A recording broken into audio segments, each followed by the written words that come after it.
दिल्ली की सर्द सुबह थी। नवंबर का महीना अपने साथ ठंडी हवाएं और कोहरे की हल्की चादर लाया था। अर्जुन शर्मा अपने छोटे से अपार्टमेंट में अपने लैपटॉप के सामने बैठा था। उसकी उंगलियां कीबोर्ड पर तेजी से चल रही थी।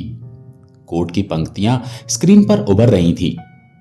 28 साल का अर्जुन एक सॉफ्टवेयर इंजीनियर था जो अपने तर्क और डेटा चलित दिमाग पर गर्व करता था।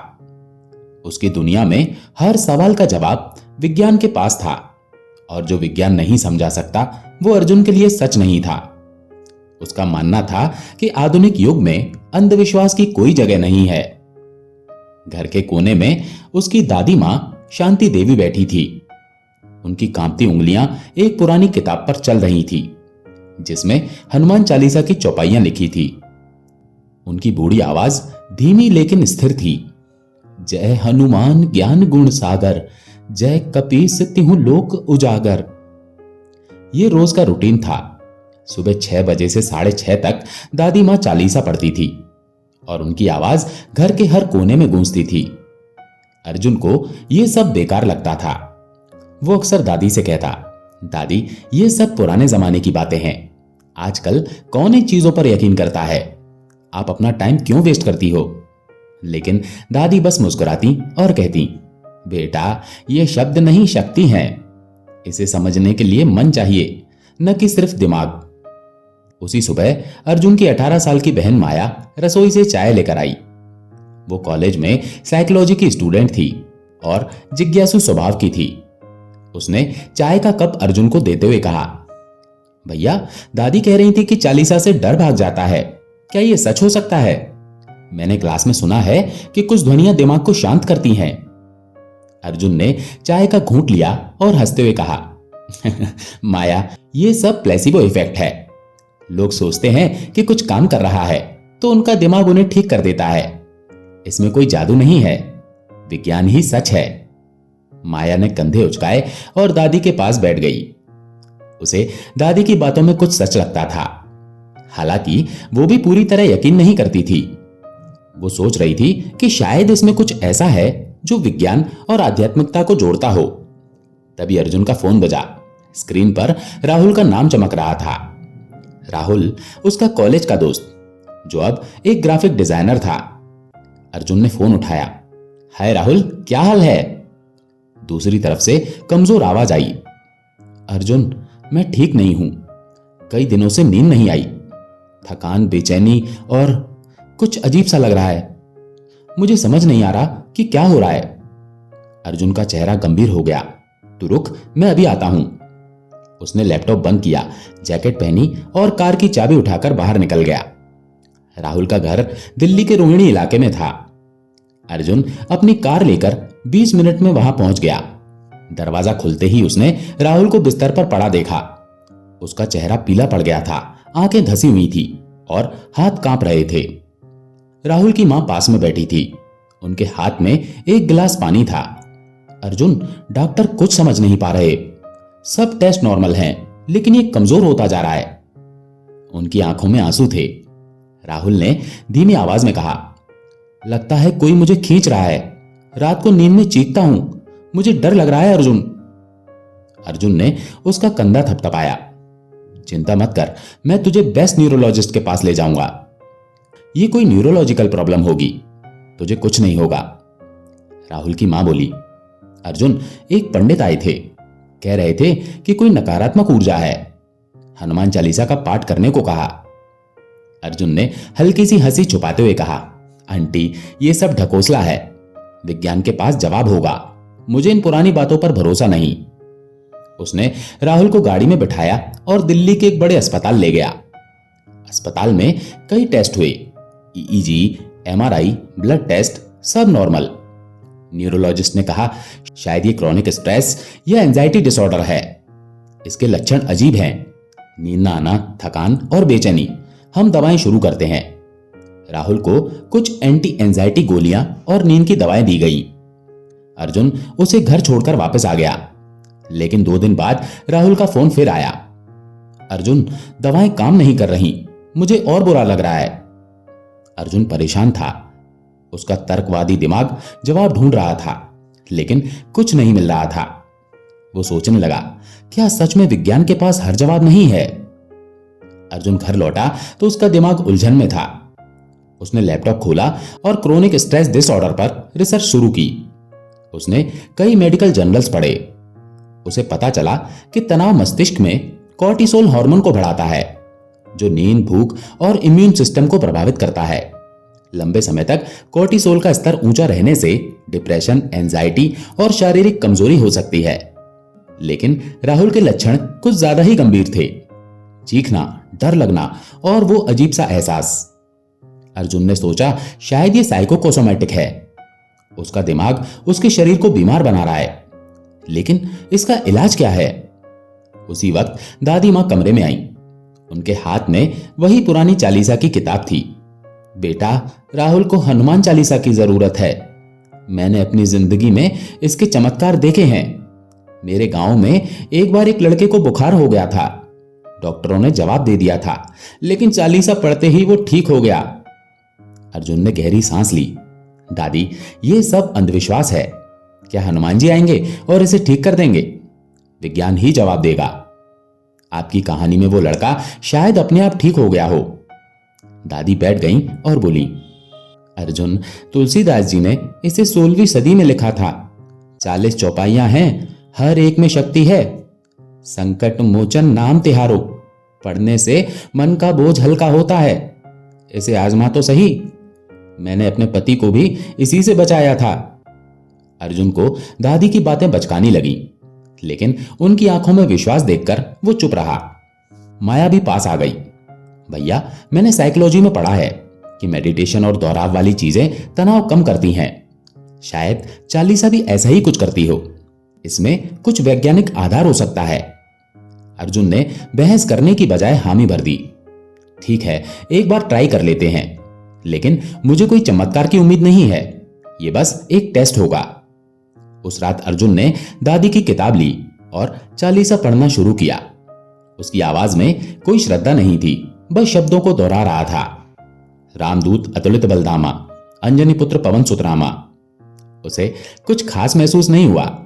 उसे लगा कि ये सिर्फ शब्द हैं जिनका कोई असर नहीं। किताब बंद करके वो सो गया। अगली सुबह राहुल का फोन आया। अर्जुन, आज रात नींद अच्छी आई, थोड़ा बेहतर लग रहा है। अर्जुन चौंका। क्या? सच में? उसने सोचा, शायद दवाओं का असर शुरू हुआ या ये संयोग है, लेकिन इतनी जल्दी? अगले कुछ दिन अर्जुन ने राहुल को रोज चालीसा सुनाने का फैसला किया। वो फोन पर यूट्यूब से चालीसा चलाता और राहुल को सुनने को कहता। पहले दिन राहुल ने कहा कि उसे हल्का सा आराम मिला। तीसरे दिन उसने कहा कि बेचैनी कम हुई। चौथे दिन राहुल ने कहा, अर्जुन, आज मैंने दिन में 2 घंटे काम किया। पहले तो उठ भी नहीं पाता था। क्या यह चालीसा की वजह से है? अर्जुन ने कहा, नहीं, ये दवाएं होंगी या तेरा दिमाग खुद को ठीक कर रहा है, लेकिन मुझे समझ में नहीं आ रहा कि यह कैसे हो रहा है। उसके मन में सवाल उठने लगा, क्या सच में इसमें कुछ है? उसने माया से कहा, मैं इसे वैज्ञानिक नजरिए से समझना चाहता हूं। अगर चालीसा काम कर रही है तो इसके पीछे कोई तर्क होगा। माया ने सुझाव दिया, भैया, दादी कह रही थी कि उत्तराखंड में एक मंदिर है जहां चालीसा की शक्ति का रहस्य है। चलो वहां चलते हैं, शायद वहां कोई जवाब मिले। अर्जुन ने सोचा, अगर वहां कुछ वैज्ञानिक आधार मिले तो मैं इसे मान लूंगा। उसने ऑफिस से 3 दिन की छुट्टी ली और अगले दिन दादी और माया के साथ उत्तराखंड के लिए निकल पड़ा। सुबह 7 बजे अर्जुन ने अपनी कार स्टार्ट की। दिल्ली से ऋषिकेश की दूरी लगभग 240 किलोमीटर थी। 3 घंटे की ड्राइव के बाद वे ऋषिकेश पहुंचे। वहां से एक छोटा गांव था जहां एक प्राचीन हनुमान मंदिर था। रास्ते में उनकी कार एक ढाबे पर रुकी। वहां एक अधेड़ उम्र का व्यक्ति अखबार पढ़ रहा था। उसने चश्मा उतारा और अर्जुन से पूछा, कहां जा रहे हो बेटा? दादी ने कहा, हनुमान मंदिर। वो व्यक्ति मुस्कुराया, मैं डॉक्टर विश्वनाथ हूं, न्यूरोसाइंटिस्ट हूं और आध्यात्मिकता पर शोध करता हूं। मैं उसी मंदिर जा रहा हूं। मेरे पास कुछ उपकरण हैं, शायद तुम्हारी मदद कर सकूं। अर्जुन को मौका मिल गया। सर, क्या चालीसा में सच में कोई शक्ति है? मेरे दोस्त की हालत में सुधार हो रहा है, लेकिन मुझे ये जादू नहीं लगता। मैं इसे विज्ञान से समझना चाहता हूं। डॉक्टर विश्वनाथ ने कहा, यह जादू नहीं, विज्ञान है। चलो मंदिर में समझाता हूं। वे सब साथ में मंदिर की ओर चल पड़े।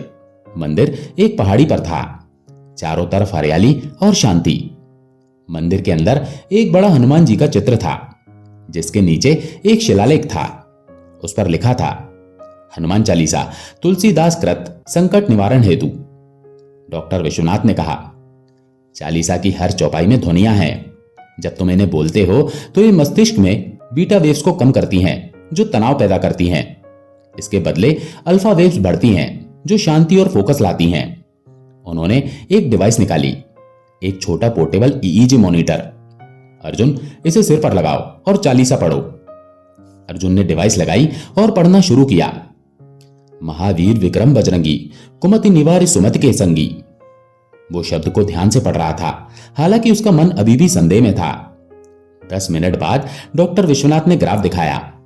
देखो, तुम्हारे बीटा वेव्स 20% कम हुए और अल्फा वेव्स 15% बढ़े। यह वैज्ञानिक सबूत है कि चालीसा तनाव कम करती है।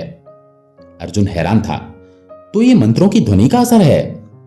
डॉक्टर विश्वनाथ ने कहा, हां, हर चौपाई की लय और दोहराव मस्तिष्क को एक मेडिटेटिव स्टेट में ले जाता है। उदाहरण के लिए, ना से रोग हरे सब पीरा पढ़ते वक्त तुम्हारा दिमाग बीमारी से लड़ने की सकारात्मक सोच बनाता है। ये न्यूरोप्लास्टी को ट्रिगर करता है। मस्तिष्क खुद को रिवायर करता है। इसे मैनिफेस्टेशन कहते हैं। जो तुम विश्वास करते हो वही सच होने लगता है। माया ने पूछा, तो हनुमान जी का क्या रोल है?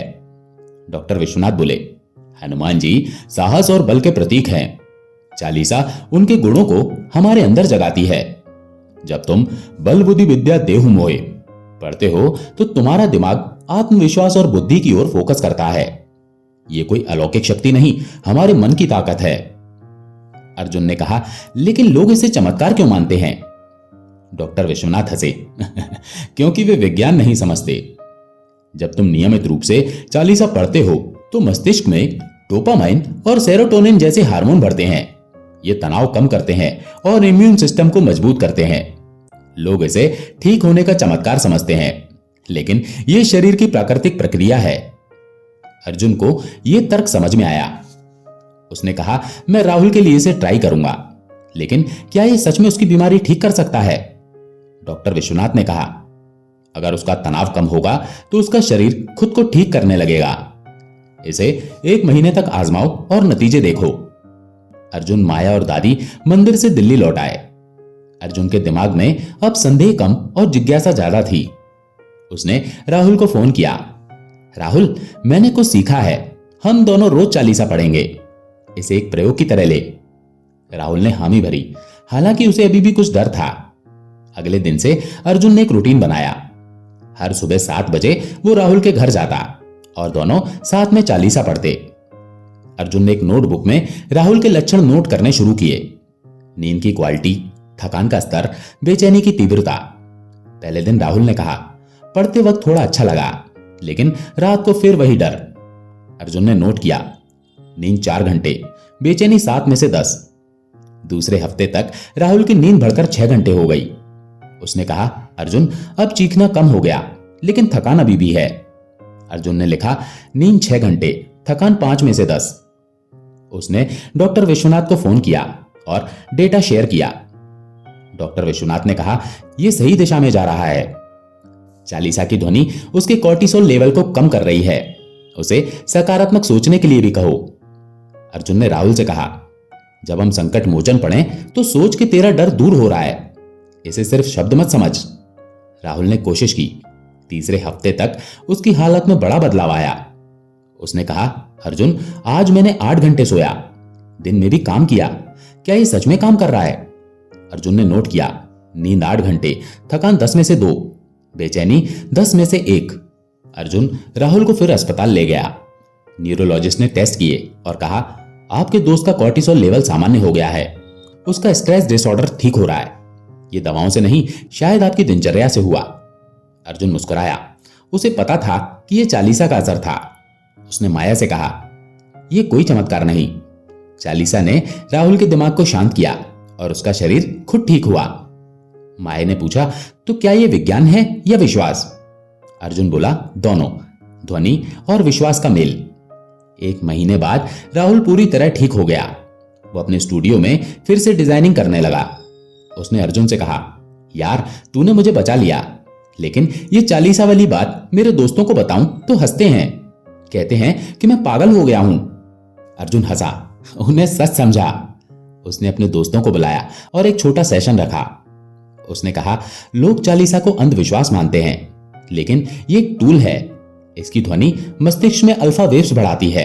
ये डोपामाइन और सेरोटोनिन रिलीज करती है, जो तनाव कम करते हैं। मैंने राहुल पर टेस्ट किया और नतीजे सामने हैं। उसने अपनी नोटबुक दिखाई। एक दोस्त ने पूछा, तो क्या हनुमान जी सच में आते हैं?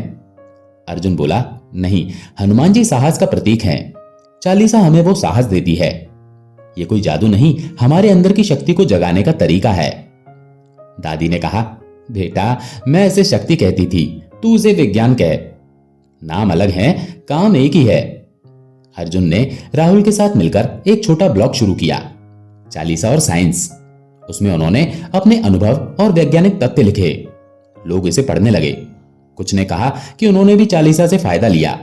अर्जुन अब भी तर्कवादी था, लेकिन अब वो विज्ञान और विश्वास को साथ जोड़ता था। आखिरी दिन दादी ने कहा, अर्जुन तूने मेरी बात मानी, अब इसे अपने लिए भी आजमा। अर्जुन ने चालीसा पढ़ी और सोचा, मुझे अपने प्रोजेक्ट में सफलता चाहिए। अगले हफ्ते उसे ऑफिस में प्रमोशन मिला। उसने हंसते हुए सोचा, शायद ये भी मैनिफेस्टेशन है। दोस्तों, हनुमान चालीसा के बारे में आपके क्या विचार हैं? कमेंट करके जरूर बताएं।